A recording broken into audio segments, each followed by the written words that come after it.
जीवन आपके comfort zone के अंत में शुरू होता है। आज मैं आपको बताने वाला हूं कि कंफर्ट जोन से निकलना क्यों ज़रूरी है, जिससे आप भी अपने जीवन में चेंजेस ला सकते हैं। मैं विमल कौशिक आपका अपने YouTube चैनल में स्वागत करता हूं। यदि ये वीडियो आपको अच्छी लगती है तो लाइक करें, शेयर करें और चैनल को सब्सक्राइब करें। किसी भी इंसान का बदलाव को एक्सेप्ट ना करने का सीधा सा अर्थ है कि वो पुराने ढर्रे पर चलना चाहता है, जिसे हम कंफर्ट जोन कहते हैं। हम इसी में जीने की आदत डाल लेते हैं और उसके आगे कुछ नहीं सोचते। ये कंफर्ट जोन हमारी सोच का एक छोटा सा दायरा होता है, जिसको हम अपने चारों तरफ बाउंड्री करे रखते हैं। यह सोच का दायरा हमारी डिसीजन लेने की पावर में डर की मिलावट कर देता है। हमें इस दायरे से इतना लगाव हो जाता है कि इससे बाहर कुछ सोचते ही नहीं। वास्तव में देखा जाए तो कंफर्ट जोन एक मेंटल स्टेट है जो हमारी ज़िंदगी को बुरी तरीके से जकड़े रखती है। आज मैं आपको एक स्टोरी बताता हूँ। बहुत समय पहले की बात है। एक राजा को किसी ने 2 बाज के बच्चे भेंट किए। वो दोनों बहुत ही सुंदर थे। राजा ने इन दोनों बाज के बच्चों के लिए एक प्रशिक्षित व्यक्ति को नियुक्त किया, जो इन दोनों को उड़ने और कलाबाजियों का प्रशिक्षण देने लगा। एक दिन राजा ने उन बाजों को देखने के लिए गए जहां उन्हें पाला जा रहा था। दोनों बाज काफ़ी बड़े हो चुके थे और शानदार हो चुके थे।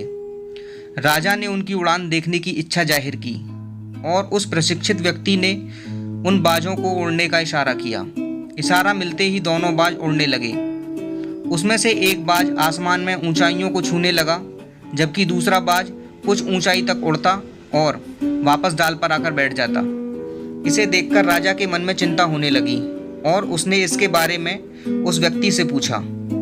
तो उसने बताया, महाराज, एक बाज तो आसमान में ऊंचाई तक उड़ता है, जबकि दूसरा कुछ ऊंचाई तक उड़ता है और वापस डाल पर आकर बैठ जाता है और इस डाल को छोड़ता ही नहीं। इसके लिए राजा ने उसे आज्ञा दी कि किसी दूसरे व्यक्ति को नियुक्त किया जाए। जो व्यक्ति इस बाज को उड़ाएगा उसे उचित इनाम दिया जाएगा।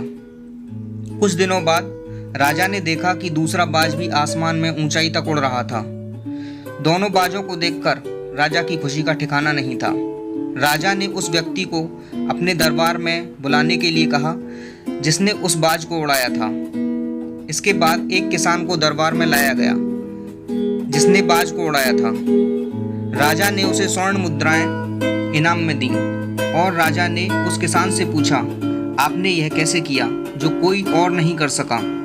उस किसान ने राजा से कहा, महाराज, मैंने तो बस उस डाल को काट दिया जिसका वो बाज आदी हो चुका था। उसके बाद वह बाज भी दूसरे बाज की तरह उड़ने लगा।